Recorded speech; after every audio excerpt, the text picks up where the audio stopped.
Hello dear students. सो बेटा आज के इस वीडियो में हम नीट मॉक टेस्ट 9th को डिस्कस करने वाले हैं। ठीक है बेटा, तो चलिए हम जल्दी से शुरुआत करते हैं without any wastage of time.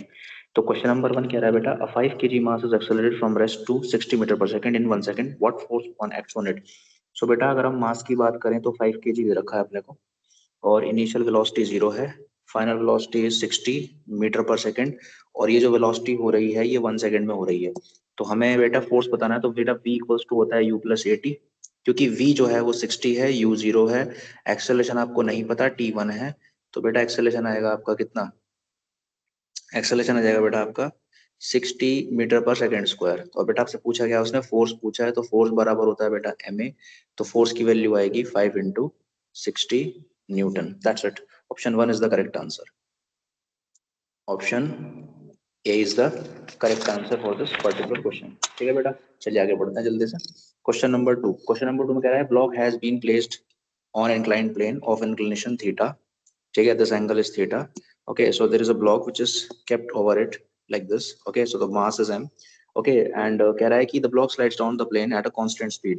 ठीक है, so what friction, what coefficient of kinetic friction will be there? So this is mg, this component will be mg sin theta, this component will be mg cos theta, और friction जो है वो kinetic इधर लग रहा होगा। ठीक है, कांस्टेंट वेलोसिटी से मूव कर रहा है, इसका मतलब इस पर नेट फोर्स 0 होगा। अगर नेट फोर्स 0 है तो mg sin थीटा फ्रिक्शन को बैलेंस कर रहा होगा, यानी कि Fk equals to mg sin theta and coefficient friction जो होता है काइनेटिक फ्रिक्शन वो होता है म्यू के इंटू एन। सो ये हो जाएगा mg sin theta and normal जो है वो ऊपर लगेगा तो नॉर्मल हो जाएगा mg cos थीटा। तो आप इसको लिख सकते हो mu k into mg cos theta and that will be equal to mg sin theta. So mg cancel हो जाएंगे तो बेटा mu k आएगा आपका tan थीटा, जो कि आंसर होगा बेटा ऑप्शन डी। तो इसका आंसर हो जाएगा बेटा ऑप्शन डी आंसर हो जाएगा। ठीक है बेटा, क्वेश्चन नंबर 3 की बात करते हैं। थर्ड क्वेश्चन में कह रहा है the work done against the gravity in taking 5 kg। देखो बेटा एक ब्लॉक है जिसका मास 5 kg है एंड उसको हमें ऊपर ले जाना है 2 मीटर हाइट तक। सो दिस इज 2 मीटर और कितने सेकंड्स में ले जाना है, इसको ले जाना है हमें 1 सेकंड में। तो आपसे वर्क डन पूछ रहा है, तो बेटा ग्रेविटी के अगेंस्ट अगर आप वर्क डन की बात करें तो बेटा जैसे नीचे फोर्स लग रहा है mg, तो आपको उतना ही फोर्स ऊपर लगाना पड़ेगा। और मान लीजिए अपने उसको हाइट h हाइट तक रेस करना है, तो आप वर्क डन लिखोगे फोर्स इंटू हाइट। ठीक है, तो फोर्स क्या हो जाएगा बेटा, वो mg के बराबर होगा। तो आप इसको लिख लो 5 इंटू दिस इज 9.8 और हाइट कितनी है बेटा 2 है, तो वर्क डन आएगा बेटा आपका 98 जूल।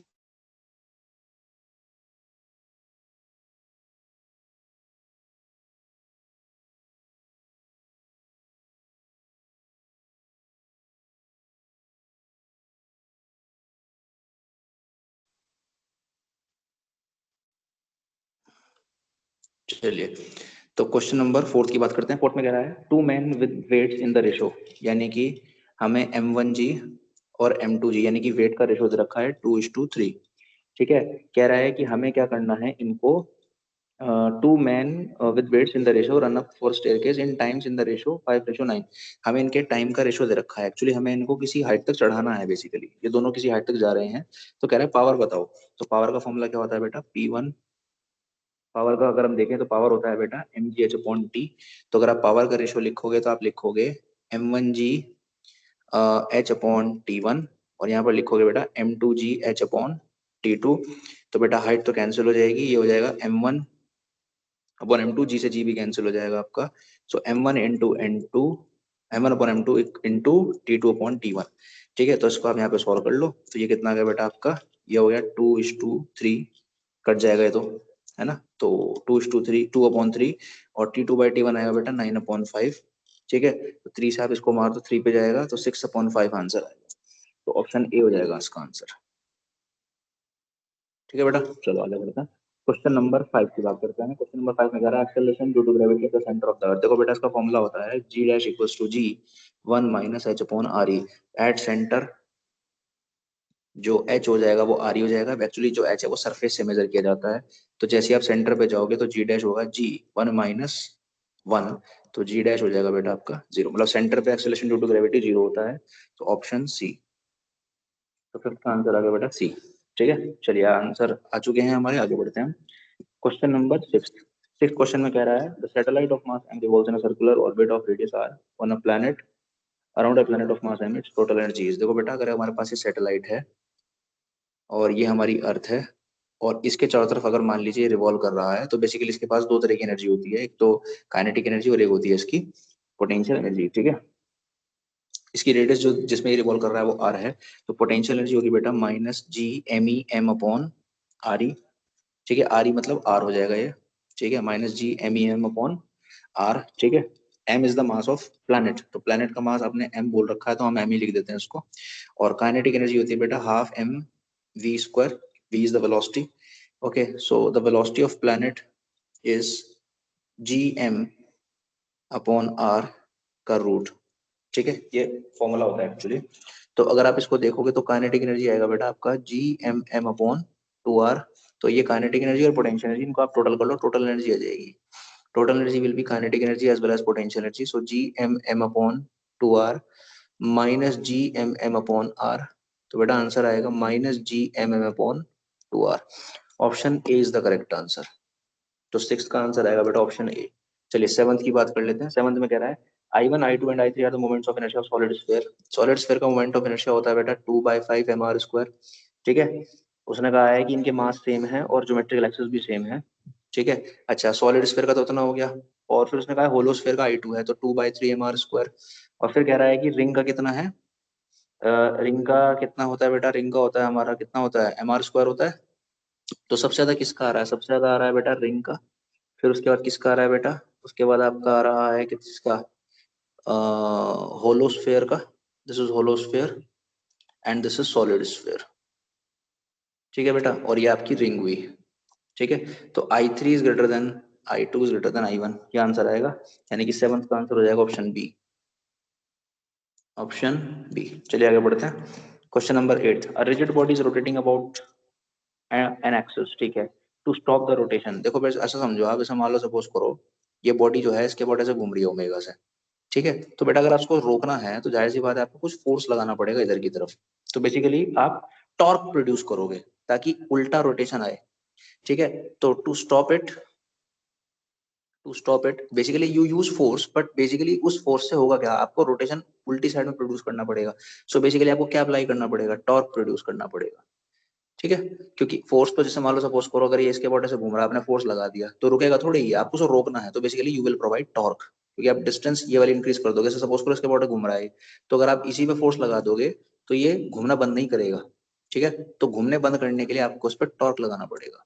क्या लगाना पड़ेगा, टॉर्क। तो आंसर क्या आएगा बेटा उसका, ऑप्शन डी हो जाएगा। तो एट्थ का आंसर ऑप्शन डी हो जाएगा। नाइन्थ की बात कर लेते हैं। नाइन्थ में क्या कह रहा है, consider the following two statements, the linear momentum of particles independent on the frame of reference. देखो बेटा frame of reference, frame of reference पे वेलोसिटी डिपेंड करती है। Velocity depends on frame of reference, ये ध्यान रखना। ठीक है, तो कह रहा है linear momentum of particles independent on the frame of reference, तो ये गलत हो गया क्योंकि लीनियर मोमेंटम तो एम भी होता है, एंड क्योंकि वेलोसिटी डिपेंड करती है फ्रेम ऑफ रेफरेंस पे, तो इसलिए स्टेटमेंट जो ए है वो गलत हो जाएगा। फिर उसने बी क्या है, the kinetic energy of particles independent on the frame of reference, ये भी गलत है क्योंकि वेलोसिटी जो है वो फ्रेम पे डिपेंड करती है, तो काइनेटिक एनर्जी फ्रेम पे डिपेंड करेगी, इसलिए बी भी गलत हो जाएगा, यानी कि दोनों स्टेटमेंट गलत हो जाएंगे। तो आंसर आएगा बेटा ऑप्शन डी। नाइन्थ का आंसर आ जाएगा बेटा ऑप्शन डी। ठीक है, चलिए टेंथ की बात करते हैं।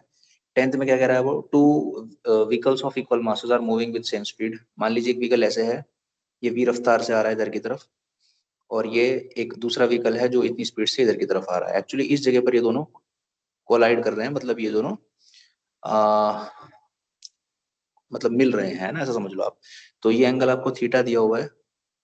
अच्छा उसके बाद क्या होता है, ये दोनों बॉडी जो है वो जुड़ जाती हैं, तो जुड़ने के बाद इनका मास 2m हो जाएगा। तो बताना है कितनी वेलोसिटी से आगे चलेंगे। तो बेटा आपको कुछ नहीं करना है इसके अंदर। पहली बात तो ये जो कोलिजन है वो हो रहा है इन इलास्टिकली। कैसा हो रहा है, इन इलास्टिकली। इलास्टिकली मतलब होता है दोनों जुड़ जाती हैं, तो इसकी वेलोसिटी का दर्द आप देखो, देखो ये थीटा है तो ये भी थीटा है, तो इसकी जो वेलोसिटी होगी इधर की तरफ वो होगी v cos थीटा, इसकी वेलोसिटी इधर की तरफ होगी v sin थीटा। सिमिलरली इसकी वेलोसिटी इधर की तरफ होगी v sin थीटा, और इसकी वेलोसिटी होगी v cos थीटा। तो आपको क्या करना है बेटा, क्योंकि कोलिजन हो रहा है तो आप क्या लगाओगे, मोमेंटम कंजर्व कराओगे। मोमेंटम क्या करोगे आप, कंजर्व करोगे। तो मोमेंटम कंजर्व करो।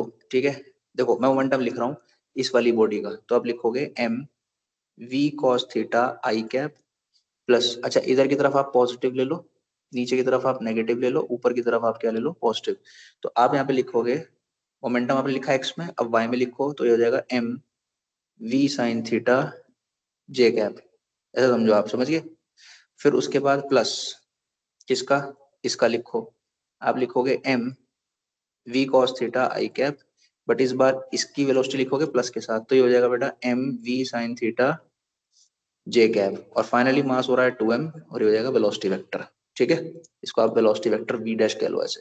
ठीक है, तो आप देखो ये वाला पोर्शन तो कट जाएगा इससे, तो ये आ गया बेटा 2mv cos theta I cap, और ये आ गया बेटा 2m वेलोसिटी वेक्टर। तो 2m ने 2m को उड़ा दिया, तो वेलोसिटी वेक्टर आया बेटा आपका v cos theta I cap. बस बेसिकली आपसे स्पीड पूछी थी, तो आप इसका मैग्नीट्यूड निकाल दो, that will B only v cos theta. तो आंसर आ जाएगा बेटा 10th का आपका ए आ जाएगा, तो ऑप्शन ए, 10th का आंसर ऑप्शन ए। ठीक है बेटा, 11th पे आते हैं। A bomb in initially at rest, एक बॉम्ब था जो कि रेस्ट पे था, यानी कि इसकी वेलोसिटी 0 है। कह रहा है it it explodes itself into three equal fragments, तो एक मास m, एक मास m और एक मास m। ठीक है, the velocity of two fragments, इसकी जो वेलोसिटी है बेसिकली, इसकी वेलोसिटी रखी है अपने को 2i cap plus 3j cap. ठीक है बेटा, इसकी वेलोसिटी जो रखी है वो इतने रखी है हमको कितनी, ये रखी है आपको 2 i cap minus 2j cap, तो मैं यहाँ पे लिख देता हूँ उसको। ये हो जाएगा बेटा आई कैप माइनस 2j कैप, ये आपको दे रखी है मीटर पर सेकंड, ये भी मीटर पर सेकंड है। तो आपको इस वाले थर्ड वाले की वेलोसिटी पूछी है कि भाई इसकी वेलोसिटी आप बताओ v3। तो कुछ नहीं करना, मोमेंटम कंजर्व कर दीजिए, इसका इनिशियल मोमेंटम कितना होगा 0, उसका मोमेंटम लिखा जाएगा m 2i cap plus 3j cap plus m, दूसरे वाले का लिखो ये आएगा आई कैप माइनस 2j कैप, और थर्ड वाले का मोमेंटम लिखोगे एम वी थ्री वेक्टर। ठीक है, तो एम एम एम तो कट जाएंगे, कॉमन लेके आप उधर भेज दो, तो ये आएगा बेटा 0 equals to 3i cap minus J cap plus velocity vector v3। तो ये आ गया बेटा आपका -3i कैप प्लस जे कैप, नहीं ये प्लस होगा यहाँ पर है ना, 3i कैप प्लस जे कैप, तो ये हो जाएगा बेटा -3i cap minus J cap. तो ये आंसर आएगा, तो 11th का आंसर आएगा बेटा आंसर आपका ऑप्शन बी। ठीक है, -3i cap minus J cap. चलिए 12th की बात करते हैं। 12th में कह रहा है particle moves in a circle of radius half metre, क्योंकि 50 सेंटीमीटर दे रखा है।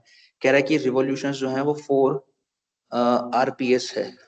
ठीक है, तो ओमेगा निकाल लो, ओमेगा का फॉर्मूला होता है 2πn/t, जो ओमेगा हो जाएगा बेटा 2πn की वैल्यू हो गई आपकी 4, टाइम हो गया 1, क्योंकि सेकंड्स की बात हो रही है। तो बेटा ओमेगा आ गया आपका 8π, अगर ओमेगा 8π आ गया तो आपको एक्सेलरेशन ऑफ पार्टिकल पूछ रहा है।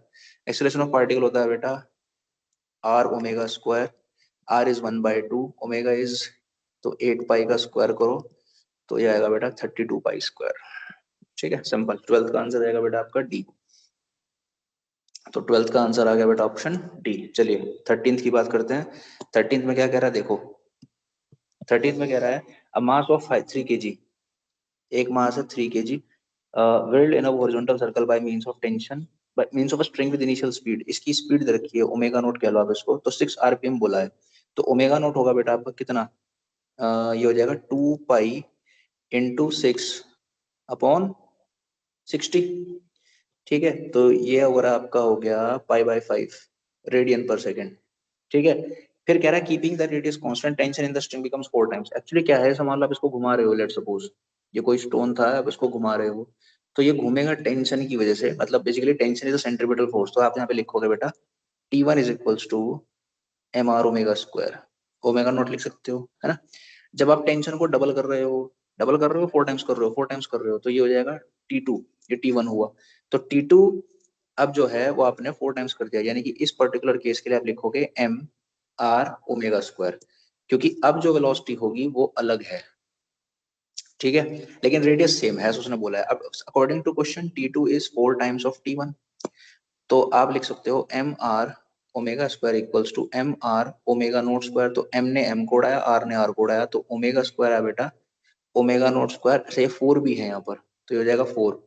तो ओमेगा 2 आएगा बेटा आपका 2 ओमेगा नॉट, यानी कि ये हो गया 2 into omega naught. Omega naught is how much? Omega naught था पाई बाय 5, पाई बाय 5। और ओमेगा क्या होता है बेटा 2 पाई एन, तो 2 पाई एन डैश कह लो आप उसको, और ये हो गया बेटा 2 पाई बाय 5। तो इसने इसको उड़ा दिया। समझ रहे हो आप मेरी बात? ठीक है, ओमेगा नोट आ गया ना आपका। तो एन डैश कितना हो गया बेटा आपका? अच्छा, पहली बात तो ये आरपीएम में लिखना है अपने को, तो यहाँ पर आप लिखोगे ये हमने लिखा है किसमें, ये रेडियन पर सेकंड में है। तो ओमेगा डैश हमारा कितना है बेटा, ये आ गया 2 इंटू पाई बाय 5, यानी कि वो डबल हो जाएगा बेसिकली। ठीक है, क्या हो जाएगा, वो डबल हो जाएगा, यानी कि हमारा एन डैश कितना हुआ, ये हो गया 1/5। पहले एन डैश कितने थे हमारे, एन डैश थे हमारे कितने थे, अब हमारे एन डैश थे हमारा कितना 6/60, अब आया है 1/5। तो अगर आप देखो तो ये हो जाएगा आपका, आप इसको लिखोगे यहाँ पर 60, 2 पाई n/60 होता है ना, तो इससे ये मर जाएगा, तो ये आ जाएगा 12।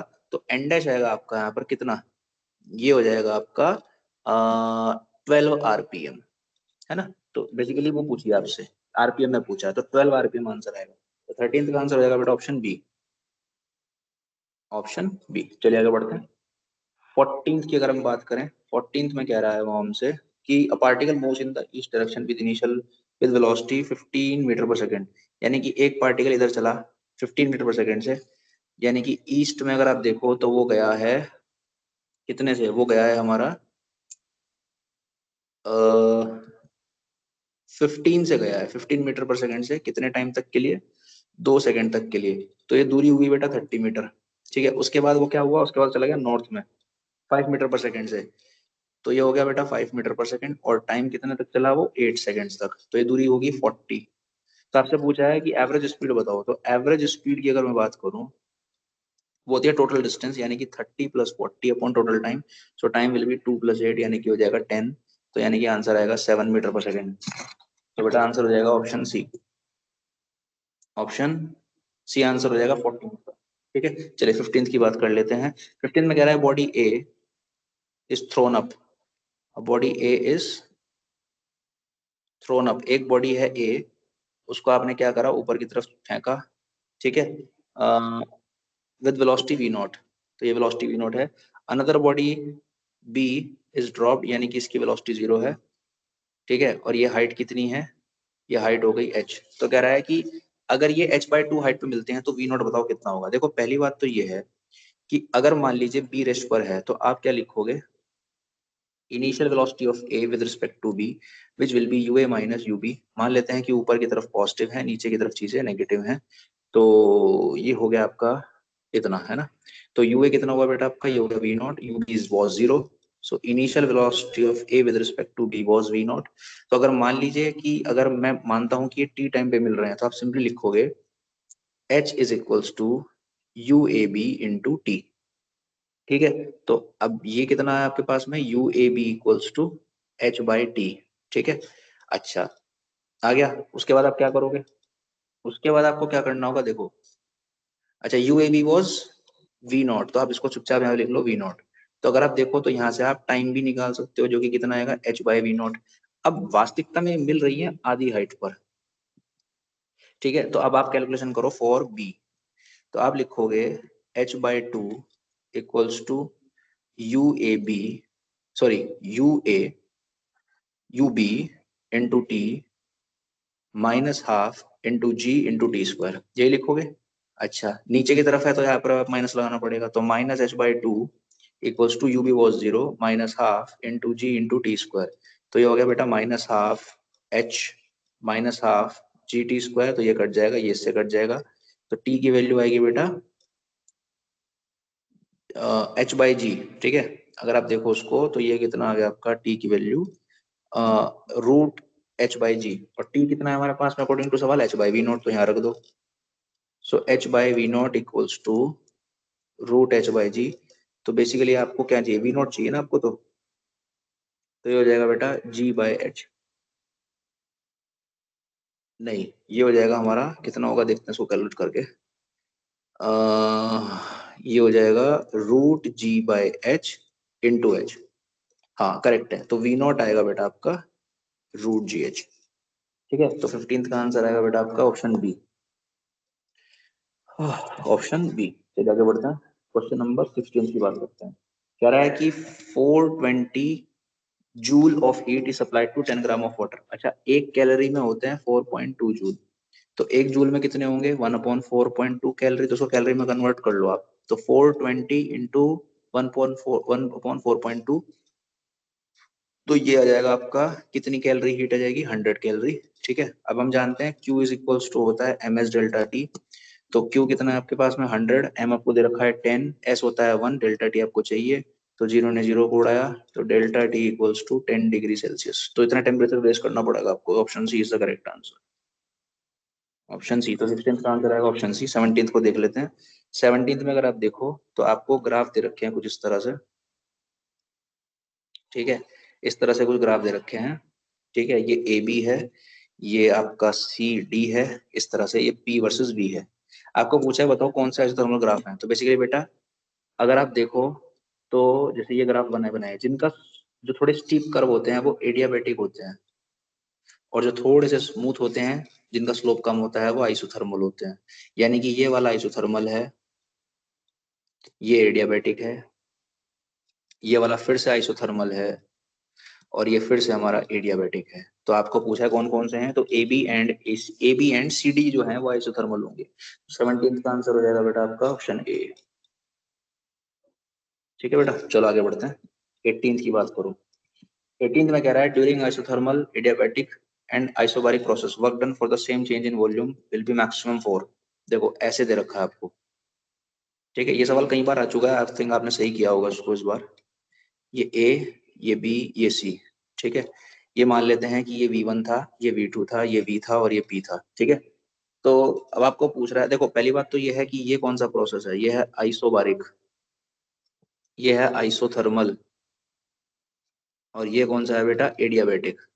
ठीक है, तो आप एक बार बताओ, देखो पीवी ग्राफ का जो एरिया होता है, पीवी ग्राफ का एरिया वो आपको क्या देता है, वर्क डन देता है। तो आप एरिया चेक कर लो किसका एरिया ज्यादा आ रहा है, देखो इस वाले एरिया को देखोगे सबसे ज्यादा आएगा, यानी कि सबसे ज्यादा वर्क डन आपको किस में मिलेगा, आइसोबारिक में, और सबसे कम किसमें मिलेगा, एडियाबैटिक में। ठीक है, तो isobaric is the correct answer, 18th का आंसर आ जाएगा बेटा ऑप्शन बी। ठीक है, चलिए 19th की बात कर लेते हैं। 19th में कह रहा है temperature at which route mean square velocity of the molecules of helium.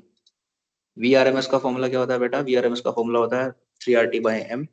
तो अगर हम देखें वीआरएमएस ऑफ हीलियम, तो आप लिखोगे 3RT अपॉन हीलियम का 8 4 होता है। कह रहा है कि इसकी जो आरएमएस वेलोसिटी है वो हाइड्रोजन के बराबर चाहिए एनटीपी पर, तो एनटीपी पर टेम्परेचर होता है बेटा 273, और हाइड्रोजन का कितना होता है 2। तो ये आपको इक्वल करनी है बेसिकली, ये और ये इक्वल करनी है, तो आप इनको इक्वल कर दो। सो 3RT/4 का root will be equals to 3R into 273/2, इसका स्क्वायर कर दो आप, तो T/4 इक्वल्स टू 273/2, ये कट जाएगा, तो टेम्परेचर आएगा आपका 546 केल्विन। केल्विन में ऑप्शन नहीं है, तो डिग्री में निकालोगे तो कितना आएगा 273 डिग्री सेल्सियस। तो आंसर हो जाएगा बेटा ऑप्शन ए, यानी कि 19th का आंसर आएगा बेटा ऑप्शन ए। ठीक है, चलिए 20 की बात कर लेते हैं। 20 में कह रहा है displacement of the particle of in SHM is indicated by 10 sin 20t plus pi by 3, where y is in meter and t is in second। Maximum velocity बतानी है। देखो बेटा ये होता है आपका एम्पलीट्यूड, ये होता है आपका ओमेगा, मैक्सिमम वेलोसिटी का फॉर्मूला होता है आपका ए ओमेगा। बस इनको सॉल्व कर लो फटाफट, तो ये आ जाएगा 20 मीटर पर सेकेंड, खत्म।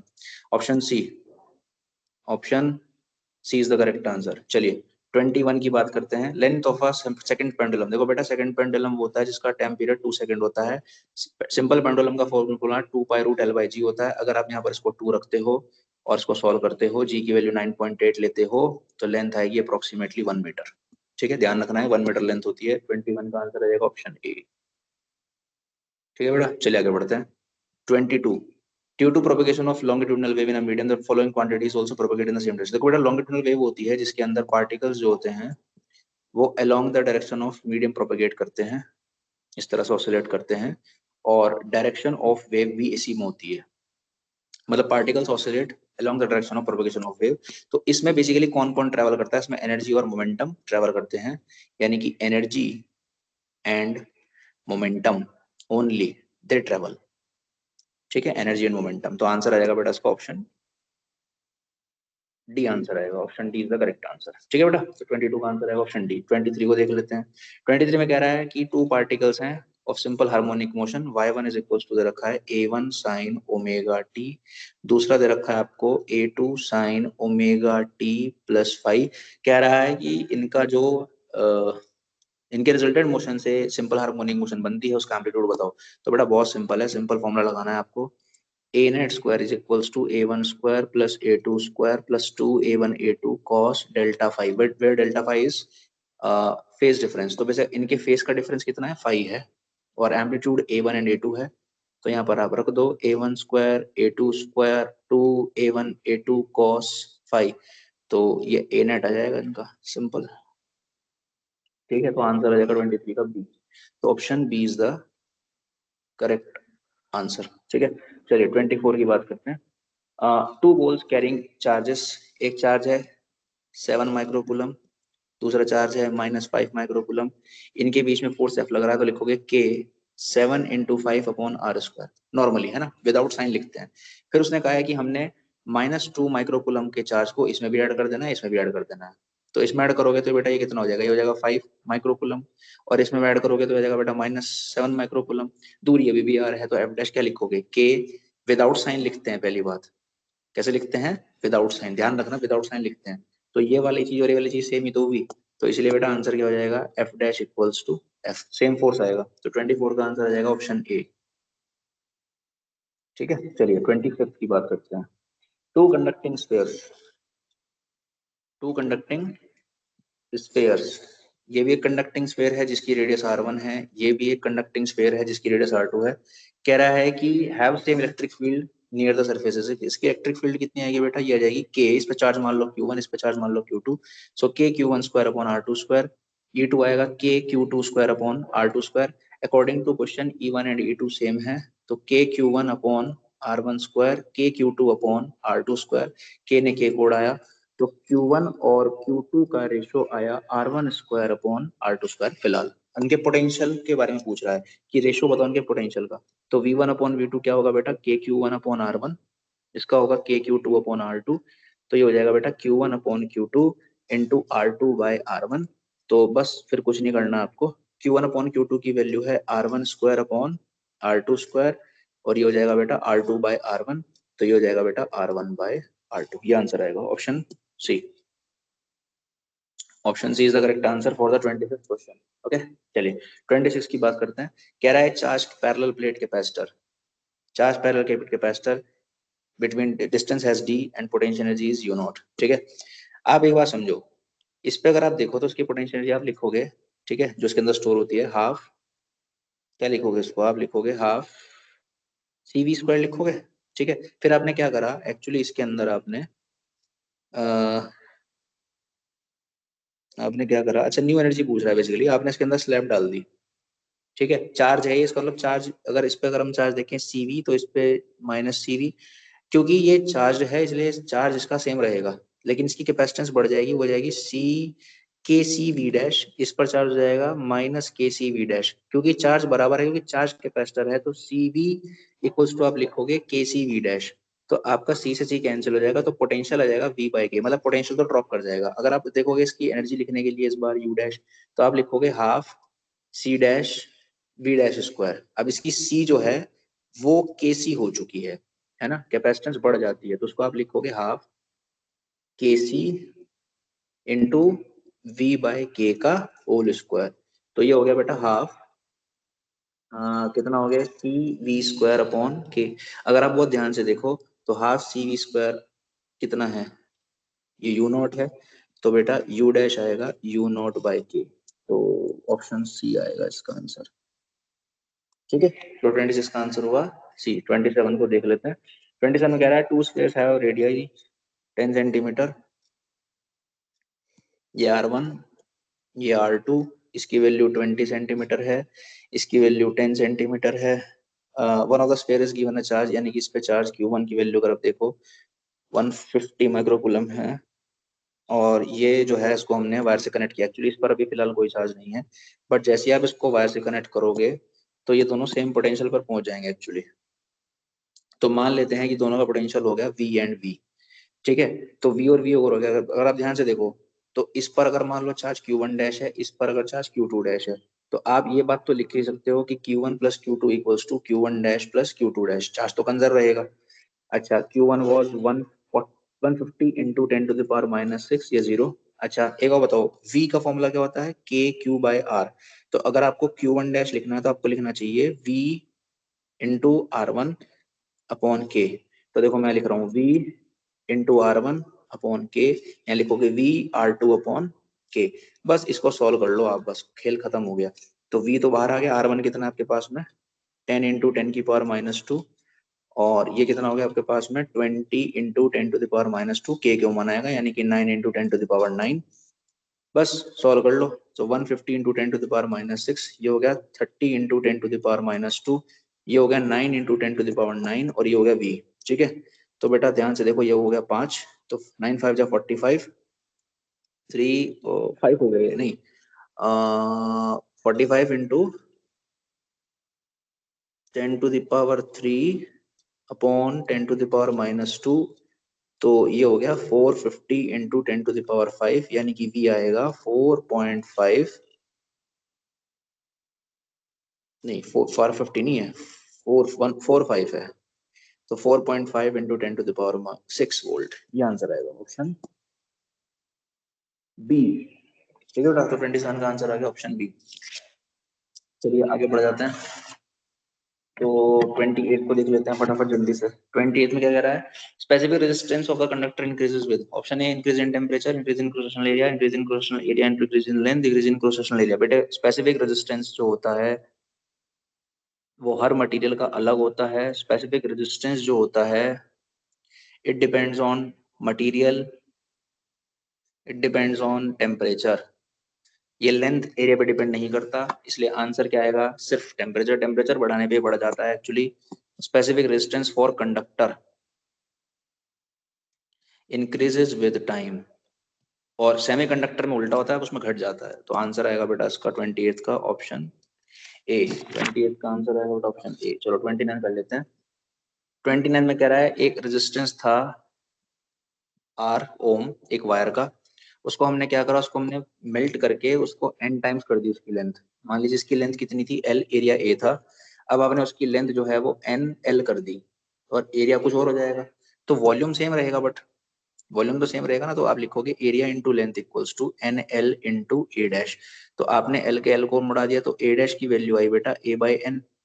अगर आप रेजिस्टेंस की बात करो, आप लिखोगे रो L/A, और इसमें रेजिस्टेंस की बात करोगे तो आप लिखोगे रो L डैश मतलब NL अपॉन A डैश, यानी कि A अपॉन N। तो ये आएगा बेटा N square rho L upon A, और ये कितना है, ये हमारा R है। तो बेटा अब जो रेजिस्टेंस हो जाएगा वो हो जाएगा N square times of R, ठीक है। तो ऑप्शन बी आएगा इसका आंसर। 29 का आंसर हो जाएगा बेटा ऑप्शन बी हो जाएगा, है ना। चलो 30 की बात कर लेते हैं। 30 में कह रहा है कि resonant AC circuit contains a capacitor of capacitance, C की वैल्यू दे रखी है 10⁻⁻6 फैरेड, और इंडक्टेंस जो दे रखी है वो 10⁻⁻4 दे रखी है हेनरी। फ्रीक्वेंसी बताओ रेजोनेंस पर, तो ये फॉर्मूला होता है 1/2π√LC। बस के अंदर आप डेटा को डाल दो। सो 1/2π 1/10⁻⁻10 हो जाएगा ये, तो ये आएगा बेटा 10⁵/2π। आंसर आएगा हर्ट्स में, सिंपल। 30 का आंसर हो जाएगा बेटा ऑप्शन सी, ठीक है। तो ये हो जाएगा बेटा आपका आंसर ऑप्शन सी। चलिए तो 31 को देखते हैं। The peak value of an AC source equals to, देखो बेटा आपने सुना होगा VRMS होता है V0/√2 होता है, तो V0 कितना होगा बेटा √2 टाइम्स ऑफ VRMS। यही पूछ रहा है कि बताओ peak value of AC source is equals to, तो आंसर आएगा √2 times of the RMS value, जो कि आंसर हो जाएगा बेटा ऑप्शन बी। तो देखो 31 का आंसर हो जाएगा बेटा ऑप्शन बी। चलिए 32 करते हैं। कह रहा है फेराडे लॉ बताओ, ठीक है। फेराडे लॉ क्या कहता है, फेराडे लॉ ये कहता है कि जो ईएमएफ होता है इंड्यूस्ड ईएमएफ, वो rate of change of magnetic flux के इक्वल होता है। तो देखो वही पूछ रहा है वो कि बताओ किसके बीच में रिलेशन होता है, तो बता दिया हमने ऑप्शन सी है वो, ठीक है। ये फेराडे का सेकंड लॉ एक्चुअली, ठीक है। चलिए 33 की बात करते हैं। The mutual inductance of two coils when magnetic flux changes by इतना एंड करंट इतना। देखो बेटा होता क्या है मैं आपको बताऊं, जो डेल्टा फाइव भी होता है वो होता है m इंटू डेल्टा आई। तो m कितना होगा, delta phi B by delta I. Delta ये कितना है बेटा आपके पास में, ये है 2 इंटू 10⁻⁻², और करंट में कितना चेंज करा रहे हो आप, 0.01। तो ये कितना हो गया बेटा आपका, 2 हेनरी हो जाएगा। ये कितना हेनरी हो जाएगा, ये 2 हेनरी। तो ऑप्शन ए हो जाएगा, ऑप्शन ए। 34 को देखो, 34 में क्या कह रहा है, an electromagnetic wave the energy density associated with the magnetic field. देखो बेटा एनर्जी डेंसिटी जो होती है वो म्यू यानी कि you, energy per unit volume, वो होती है बेटा b²/2μ0, ठीक है, इन मैग्नेटिक फील्ड। और इन इलेक्ट्रिक फील्ड कितनी होती है, in the form of electric field, जैसे कैपेसिटर के बीच में आप पढ़ते हो, उसमें होती है, आप इसको लिखते हो half epsilon not E square. तो मैग्नेटिक फील्ड फॉर्म में इतनी होती है और उसमें कितनी होती है इलेक्ट्रिक फील्ड की फॉर्म में, half epsilon not E square. तो आंसर आएगा बेटा b²/2μ0। 34 का आंसर हो जाएगा ऑप्शन बी, ठीक है। तो option B is the correct answer, ठीक है बेटा। 35 में देखो कह रहा है कि the electromagnetic wave do not transport, energy transport करती है, चार्ज ट्रांसपोर्ट नहीं करती, क्योंकि चार्ज ऑसिलेट करता है एक्चुअली और एक्सेलरेट करता है एक्चुअली। तो मोमेंटम कंजर्व कर, मोमेंटम ले जाती है, सही बात है, इन्फॉर्मेशन भी ले जाती है। तो आंसर आएगा ऑप्शन बी, चार्ज को ट्रांसपोर्ट नहीं करती। 36 का आंसर हो जाएगा ऑप्शन बी, ठीक है। 36 को देखो कह रहा है कि the vector form of bio Savart's law. देखो बेटा बायो सेवर्ट्स लॉ जो होता है, जो बायो सेवर्ट्स लॉ होता है वो होता है आपका dB equals to μ0/4 I dl sine theta, ideal sine theta upon R square, ideal sine theta upon R square, ठीक है। जनरली यही होता है, बट वेक्टर फॉर्म में लिखने के लिए क्या करते हैं, μ0/4 आपने स्क्वायर से लिखा, यहाँ पर आई लिखा, यहाँ कर लो dl into R into sine theta और नीचे कर लो आर क्यूब। क्या कैसा कर सकते हैं, बिल्कुल कर सकते हैं। अब देखो ये भी वेक्टर क्वांटिटी है, ये वेक्टर क्वांटिटी है, तो आप इसको ऐसे लिख सकते हो। देखो कैसे, आप इसको लिख सकते हो db vector equals to μ0/4 I dl cross R upon R cube, ऐसे लिख सकते हो आप मेरी बात समझ रहे हो, ऐसे तो लिख ही सकते हो ना इसको, I D L cross R. अच्छा एक बात और समझो, जो हमारे पास में यूनिट वेक्टर होता है वो होता है वेक्टर अपॉन इट्स मैग्नीट्यूड, ठीक है। बेसिकली ये जो है मैग्नीट्यूड है। तो अगर आप आर वेक्टर को लिखना चाहते हो तो आपको लिखना होगा R cap into magnitude of R. तो डीबी वेक्टर हो जाएगा बेटा आपका μ0/4 I D L vector cross R cap, और इसको मैं बाहर लिख लेता हूँ, और नीचे कितना आएगा, ये इतना। तो एक पावर कट जाएगी इससे, ठीक है। तो फाइनली जो एक्सप्रेशन बनेगा वो बनेगा μ0/4 I DL cross R cap upon mod of R square, ये आंसर आएगा। जो नीचे मॉड ऑफ है वो दूरी है, बेसिकली डिस्टेंस है। तो आंसर आ जाएगा बेटा I DL cross R cap upon mod of R का स्क्वायर, ठीक है। तो बेटा आंसर क्या आ जाएगा, ऑप्शन बी आंसर आएगा, ठीक है। 36 का आंसर आएगा बेटा ऑप्शन बी। चलिए आगे बढ़ते हैं जल्दी से। 37 को देखो, 37 में कह रहा है relation between mu R and mu and chi. तो म्यू आर होता है बेटा 1 + काई, सिंपल, ऑप्शन ए, ठीक है। ध्यान रखना relative permeability and magnetic susceptibility के बीच में रिलेशन। 38 में क्या कह रहा है, a current carrying coil behaves like a tiny magnet, if area of coil is A and magnetic moment is M then current through the coil. देखो बेटा M बराबर होता है आई ए, तो आपसे आई पूछा है तो क्या आंसर दोगे, एम अपॉन ए, सिंपल। तो 38 का आंसर हो जाएगा बेटा आपका ऑप्शन ए, ठीक है। चलो 39 को देख लेते हैं। एक इंसान है जिसकी हाइट 6 फीट है, wants to see his full image, the required minimum length.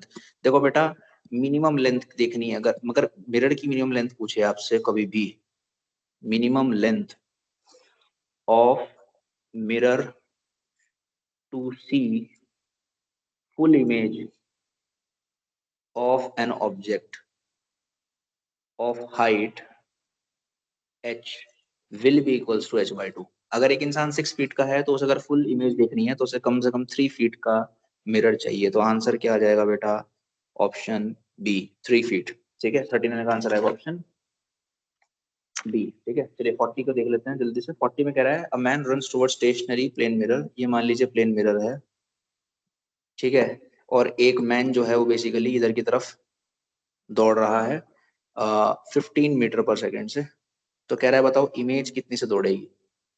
तो जाहिर सी बात है भाई, मिरर के रिस्पेक्ट में ये भी 15 मीटर पर सेकंड से ही आएगा, ठीक है, क्योंकि मिरर रेस्ट पे है।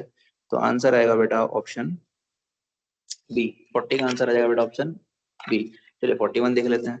41 में क्या कह रहा है हमसे वो, 41 में कह रहा है कि टू कॉन्वेक्स लेंस है, एक लेंस ये है, एक लेंस ये है, इसकी फोकल लेंथ है अपने पास में 20 सेंटीमीटर, इसकी फोकल लेंथ है अपने पास में 25 सेंटीमीटर। पावर अगर आप देखो तो पावर का फॉर्मूला होता है 1/f, but f should be in metre. तो इनकी पावर आप निकाल लो, सॉरी। तो 1/20 इंटू 100, क्योंकि मीटर में लिखनी है, तो पावर आएगा बेटा आपके पास में कितना, पावर आएगा आपके पास में 5 डायोप्टर। लिखोगे P2 आएगा 1/25 into 100, that means equals to 4 dioptre. तो कह रहा है कि पावर ऑफ दिस कॉम्बिनेशन बताओ। सो पावर ऑफ कॉम्बिनेशन होता है P1 plus P2, that will be equals to 9 dioptre. तो 41 का आंसर आएगा ऑप्शन बी, ठीक है। 41 का आंसर आ गया बेटा आपका ऑप्शन बी, ठीक है। चलिए 42 बात करते हैं। कह रहा है कि phase difference corresponding to path difference of axis. देखो बेटा जो आपका फेज डिफरेंस होता है, जो आपका फेज डिफरेंस होता है वो होता है बेटा 2 pi by lambda into path difference. तो 2 पाई बाय लैम्डा और पाथ डिफरेंस एक्स दे रखा है, तो ये आपका फेज डिफरेंस आ जाएगा। सिंपल सवाल बिल्कुल। तो 42 का आंसर क्या आएगा बेटा ऑप्शन ए, ठीक है। 43, 43 में क्या कह रहा है, 43 में कह रहा है कि polariser is used reduce intensity of light, produce polarized light, increase intensity of light, produce unpolarized light। Basically बेटा पोलराइजर जो होता है वो क्या करता है, अनपोलराइज लाइट को कन्वर्ट करता है किसमें, पोलराइज लाइट में। कौन सी लाइट में, पोलराइज्ड लाइट में। तो बेसिकली पोलराइज लाइट में कन्वर्ट कर देता है, ठीक है। तो 43 का आंसर आएगा बेटा आपका ऑप्शन बी, ठीक है। चलिए 44 पे आते हैं। 44 में कह रहा है हमसे कि in the Young's double slit experiment for which colour the fringe width is least. देखो बेटा फ्रिंज विड्थ जो होती है वो होती है डी लेमडा बाई डी, ठीक है। मतलब beta is directly proportional to lambda. अब वेब ग्योर के अंदर अगर आप ध्यान से देखो, तो जब आप इधर की तरफ चलते हो तो लैम्डा इंक्रीज करता है, यानी जिसका लैम्डा कम होगा उसकी फ्रिंज विड्थ कम आएगी। तो ऑप्शन हमारे पास कौन कौन से हैं, रेड है, रेड का तो सबसे ज्यादा वो तो हो नहीं सकता, ग्रीन, ग्रीन से पहले कुछ है ब्लू, हाँ तो ब्लू जो है, अगर 4 ऑप्शन में देखो तो ब्लू जो है उसकी जो वेवलेंथ है वो लीस्ट है, तो उसकी फ्रिंज विड्थ भी क्या आएगी, मिनिमम। उसकी फ्रिंज विड्थ भी क्या आएगी, मिनिमम। दिए गए ऑप्शंस में बात कर रहा हूँ मैं, सबसे ज्यादा किसकी आएगी, रेड की आएगी। तो 44 का आंसर हो जाएगा ऑप्शन सी। तो 44 का आंसर हो जाएगा बेटा आपका ऑप्शन सी, ठीक है। 45 की बात कर लो। 45 में कह रहा है कॉपर रोड है जिसकी लेंथ कितनी है, 2 मीटर, और उसको हमने स्ट्रेच किया, यानी कि आपको डेल्टा एल दिया हुआ है, ये तो एल था, डेल्टा एल दे रखा है 1 mm, 1 mm का मतलब हुआ 10⁻³ मीटर। तो कह रहा है कि बताओ स्ट्रेन कितनी है। तो जाहिर सी बात है लेंथ के लॉन्ग जो स्ट्रेन होती है वो लॉन्गिट्यूडनल स्ट्रेन होती है, लॉन्गिट्यूडनल स्ट्रेन। तो लॉन्गिट्यूडनल स्ट्रेन होती है delta L by L, delta L is 10⁻³ और ये कितना है 2, तो 0.5 into 10⁻³। So the answer will be 5 into 10⁻⁴। और स्ट्रेन कैसी है, लॉन्गिट्यूडनल स्ट्रेन है। तो आंसर आएगा बेटा इसका ऑप्शन सी। तो बेटा इस तरह से हमने सारे क्वेश्चंस देख लिए हैं, ठीक है। आई थिंक आपको पूरा पेपर समझ में आया होगा। फिर भी कोई डाउट है तो बेझिझक आप पूछ लीजिए, कोई इशू वाली बात नहीं है। Thank you so much for watching this video, God bless you all.